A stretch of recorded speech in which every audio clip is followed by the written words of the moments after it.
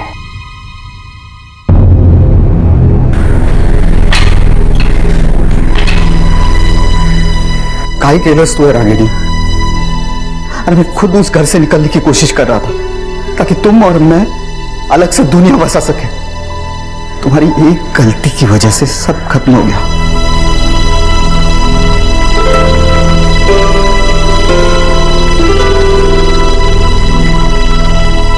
रागिनी ने इस मौत की साजिश करके अपने और किशोर के भविष्य को हमेशा के लिए खत्म कर दिया। लेकिन एक सवाल यह भी है कि क्या रेनू की मौत के लिए सिर्फ रागिनी और रामनाथ ही दोषी हैं? रेनू ने अपने अधिकारों को अपना अहंकार बना लिया था और उसका यही अहंकार उसके पतन का कारण बना। याद रखें, अगर बड़ों के प्रति आदर भाव रखना छोटों की जिम्मेदारी है तो बड़ों की भी ये जिम्मेदारी बनती है कि वो अपनी सोच, अपने फैसलों को छोटों पर ना थोपे। इसी विचार के साथ अब मैं अनूप सोनी आपसे विदा लेता हूं। फिर मुलाकात होगी अगले एपिसोड में एक और चौंका देने वाले केस के साथ। तब तक अपना और अपने परिवार का ख्याल रखें और देखते रहें क्राइम पेट्रोल डायल 100। सबा केक को सीख हम सबको। जय हिंद। इस तरह के और भी एपिसोड देखने के लिए हमारे चैनल को सब्सक्राइब करें और बेल आइकन दबाना ना भूलें।